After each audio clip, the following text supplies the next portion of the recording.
লাখপতি হতে পারোনি, কোনো আফসোস করো না। একটা বিল্ডিং এর মালিক হতে পারোনি, কোনো দুঃখ করো না। তুমি একটা ফার্স্ট ক্লাস রেজাল্ট নাই তোমার, কোনো আফসোস করো না। তোমার একটা গাড়ি নাই, কোনো দুঃখ করো না। একটা মোটরসাইকেল থাকলে সুন্দরে চলতে পারতাম, নাই, কোনো দুঃখ করো না। লেখাইলা তাসাও আলা মা ফাতাকুম, যা ছুটে গেছে কখনো এর জন্য কোনো চিন্তাগ্রস্ত হইও না, হইলে লসে পড়বা। পৃথিবী কিছু না পেলে এটা এই যোগ্য নয় যে পৃথিবীর কিছু না পেলে সেটার জন্য তুমি কাঁদবে, দুঃখ করবে। এই যোগ্যতা পৃথিবীর কোনো জিনিসের নাই।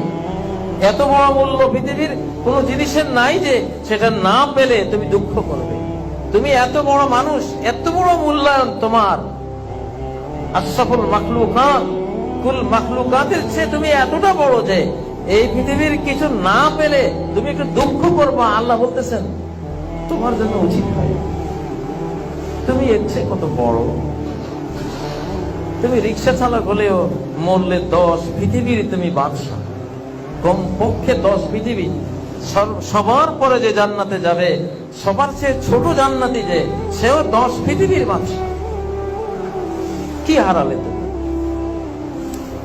এত বড় হয়ে 10 পৃথিবীর বাদশা হয়ে একটা বিল্ডিং এর জন্য কাঁদলে, আফসোস করলে, একটা মোটরসাইকেলের জন্য মনটা ভার, কেমন হলো?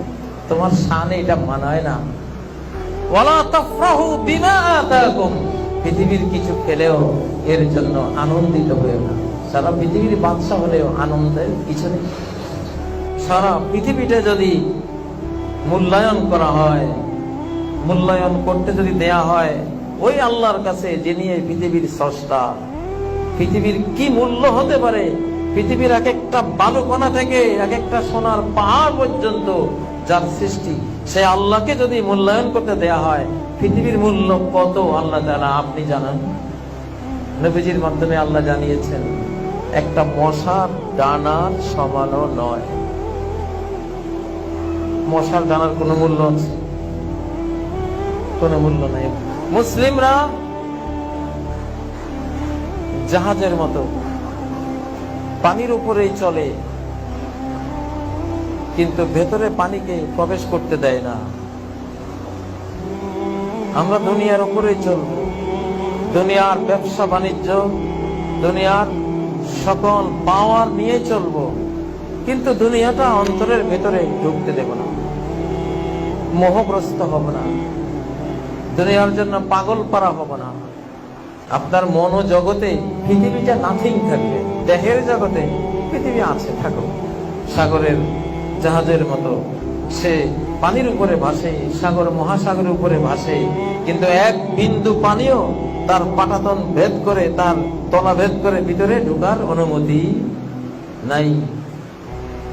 নৌকাতে ঢুকলেও জোর করে ঢুকে, আবার সেচে ফেলে দেয়। ঢুকলি কেন? এই জন্য সেচে ফেলে দেয়। এই হাদিসটা আপনার মা, আপনার বোন, আপনার স্ত্রী এবং আপনার কন্যা সন্তানদের জন্য। আল্লাহ রাসূল সাল্লাল্লাহু আলাইহি সাল্লাম মেরাজ থেকে এসে সাহাবায়ে কেরামদেরকে বলতেছে যে আমি যখন মেরাজে গেলাম তখন সমস্ত ফেরেশতারা আমার সাথে হেসে হেসে কথা বলছে, আমাকে দেখে সম্মানে দাঁড়িয়ে গেছে। একমাত্র দুজখের ফেরেশতা আব্দুল মালিক ছাড়া, সে আমাকে দেখে হাসে নাই। আমি জিজ্ঞেস করলাম জিব্রাইলকে যে সে হাসে না কেন, সবাই আমাকে দেখে দাঁড়িয়ে যাচ্ছে। তখন জিব্রাইল বলে যে যখন থেকে সে দুজখের দায়িত্ব পাইছে তখন থেকে সে হাসা ভুলে গেছে। আল্লাহ রাসূল সাল্লাল্লাহু আলাইহি ওয়াসাল্লাম অনুমতি চাইলেন একটু উকি মেরে দুজখটাকে দেখার জন্য। তখন তিনি দেখলেন সেখানে সবাই নারী। আল্লাহ রাসূল সাল্লাল্লাহু আলাইহি ওয়াসাল্লাম বললেন যে নারীরা আমার উম্মতের মধ্যে সবথেকে বেশি দুজখে যাবে, কারণ নারী যখন খারাপ হয় একটা সমাজ খারাপ হয়ে যায়। একটা নারী যখন খারাপ হয়ে যায় তখন একটা সমাজ কুলুষিত হয়ে যায়। সামর্থ্য থাকলে কখনোই গ্রামে থাকা উচিত নয়। গ্রামে 100 বিঘা জমির মালিক হওয়ার চাইতে শহরে এক টুকরো ভাড়া বাসায় থাকা অনেক ভালো। অনেক আরামদায়ক, অনেক সম্মানের।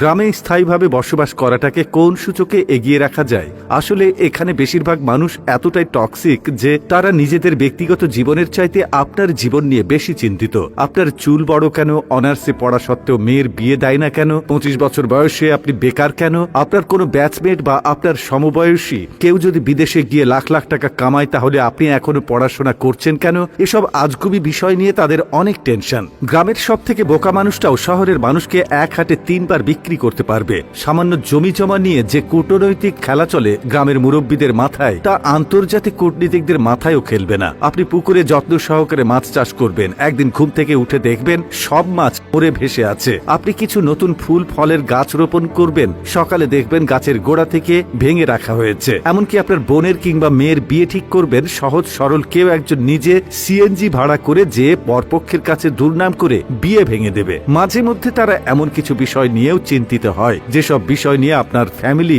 মাথায় ঘামায় না। গ্রামের টক্সিসিটির আরো একটি বিরাট পার্ট হচ্ছে ঝগড়া। আপনি এমন কোনো বাড়ি খুঁজে পাবেন না যেখানে জায়গা জমি নিয়ে বিবাদ বা বিরোধ নেই। প্রত্যক্ষ এবং পরোক্ষভাবে এই ফ্যামিলি সেই ফ্যামিলি একজন আরেকজনের সাথে ঝগড়ায় লেগেই থাকে। 1 ইঞ্চি জায়গা জমি নিয়ে মামলা মোকদ্দমা, অশ্লীল ভাষায় গালি, মাথা ফাটি চলতেই থাকে হর হামেশাই। এইজন ওইজনের নামে গোপনে প্যাঁচ লাগিয়ে ঝগড়া বাঁধিয়ে দেওয়া, কাউকে পছন্দ না হলে তাকে নিয়ে গ্রামের জনে জনে কুৎসা রটনা করা, এমনকি বিবাহের প্রস্তাব আসলেও গোপনে প্যাঁচ লাগিয়ে দেওয়া যেন গ্রামের মানুষের নিত্যদিনের কাজ। গ্রামের বেশিরভাগ মানুষ এতটা অজ্ঞ যে তারা সফটওয়্যার ইঞ্জিনিয়ার বোঝে না, ইলেকট্রিক্যাল ইঞ্জিনিয়ার বোঝে না, এমনকি এমবিবিএস ডাক্তার মানেও তারা বোঝে না। তাদের কাছে সরকারি চাকরি মানেই পুলিশ হোক সে কনস্টেবল, আর্মি হোক সে সৈনিক, পিয়ন কিংবা প্রাইমারি স্কুলের শিক্ষক, এগুলোই তাদের কাছে সরকারি চাকরির মানদণ্ড। একজন নার্সকে তারা যেমন ভাবে ডাক্তার ভাবে, তেমনি ভাবেই একজন সরকারি মেডিকেল এমবিবিএস বা অন্যান্য ডাক্তারি ডিগ্রিধারীদেরকেও তারা একই রকম মনে করে। তাদের কাছে আপনি সরকারের কততম গ্রেডের চাকরি করেন তার চাইতে বেশি ইম্পর্ট্যান্ট আপনি প্রাইভেট জব করেন নাকি গভর্নমেন্ট। আপনি প্রাইমারি স্কুলের পিয়ন হলেও হয়তোবা তারা মেয়ে বিয়ে দিতে চাইবে, কিন্তু যদি শোনে আপনি প্রাইভেট কোম্পানির চাকরি করেন, সে চাকরি যতই ভালো হোক তারা আমতা আমতা করবেই। তাদের কাছে আপনার উচ্চশিক্ষা গ্রহণের চাইতে আপনার যে বন্ধু এসএসসি পরীক্ষার পরে সৈনিক, কনস্টেবল কিংবা বিদেশের লেবারে কাজ করতে গিয়েছে তাদের দাম অনেক বেশি। আর টক্সিসিটির সবচেয়ে বিরক্তিকর আরেকটা পার্ট হচ্ছে গ্রামের চায়ের দোকানগুলো। প্রতিটি চায়ের দোকানে চায়ের কাপের চুমুকেই উঠে দিয়ে, যেখানে কার বউয়ের বাচ্চা হচ্ছে না, কার বউ কার সাথে কথা বলেছে, কার ছেলে মেয়ের বিবাহ হচ্ছে না, সেসব থেকে শুরু করে রাজনীতি, অর্থনীতি, খেলাধুলা কোনোটারই গবেষণা বাকি থাকে না, যার অধিকাংশই আবার গুজব। গ্রামের মানুষ যে কি চিজ, পরনে লুঙ্গি আর আলাভোলা একখান হাসি দেখে কাউকে সহজ সরল ভাববেন না। তামাম দুনিয়াটা মেলা ক্রিটিক্যাল ডিপ ফোকাস না করলে টেরি পাবেন না। এত সবের মাঝেও আপনার গ্রামে কিছু শুভাকাঙ্ক্ষী থাকে যারা আপনাকে বোঝার চেষ্টা করে, যারা অন্যের জীবন নিয়ে এতটা আগ্রহী বা উৎসাহী নয়। তারা মানে যে উচ্চশিক্ষা গ্রহণের চাইতে বিদেশ চলে যাওয়া কিংবা কোনো কাজে লেগে পড়া কখনো বেটার অপশন নয়, যারা কিনা চায়ের কাপে মিথ্যা ও গুজবের ধোঁয়া ওঠায় না, তাদেরকে স্যালুট। তারা আজীবন সম্মান প্রাপ্য। কথাগুলো বলার উদ্দেশ্য কাউকে তিক্ততার মধ্যে ফেলা বা কাউকে কষ্ট দেওয়া নয়। সবাই ভালো থাকবেন, ধন্যবাদ। ধরো একটা মেয়ে, তার সম্মান পাওয়া উচিত একজন মহারানীর মতো, কিন্তু অনেক সময় আমরা দেখি যে দাসীবান্দির মতো সম্মান পায় না। কেন? দুটো কারণ। দেখো, দাসীবান্দি আর মহারানীর পার্থক্যটা তোমাকে আগে বুঝতে হবে। যখন একটা রাজা বিপদে পড়ে, যখন একটা রাজা অসুস্থ হয়, তখন ওই রাজ্যটা সামলায় মহারানী। যখন রাজার কোনো টাকা পয়সা থাকে না, ধনাগার শেষ হয়ে যায়, তখন সে নানানভাবে রানী সংসারটা চালাইতে থাকে। যখনই রাজা বিপদে পড়ে, যুদ্ধে যায়, পুরো রাজ্য ব্যবস্থাটা রানী চালাইতে থাকে। যখনই কোনো না কোনো বিপদ আসে, রানী সবচেয়ে আগে দাঁড়ায় যে আগে তীর আমার গায়ে লাগবে, তারপর আমার রাজার গায়ে লাগবে, এর বাইরে হইতে পারবে। কিন্তু যখনই কোনো বিপদ আসে, দাসী করে কি বা চাকরটা করে কি, দূর রাজা বিপদে পড়ছে, জায়গা পাশের যে ভালো অফার আছে ওইখানে যাই। যখনই রাজার গায়ে তীর আসবে, মনে করো দূর আমার গায়ে আসতে পারে, আমি সেফে যাই। এখন তুমি আচরণ করবা দাসীবান্দির মতো, বিপদ দেখলে পালাইবা, টাকা নাই দেখে পালাবা, স্বামী বিপদে পড়ছে আর উঠতে পারবে না, পালাইবা। আর আশা করবা মহারানীর মতো আচরণ, তা তো হইতে পারে না। তো মহারানী হইতে হয় আচরণ দিয়ে, অভ্যাস দিয়ে, তার ত্যাগ দিয়ে। যদি সবকিছু করতে পারো, তাহলে যে কোনো পুরুষ একটা মেয়েকে মাথায় করেই রাখে।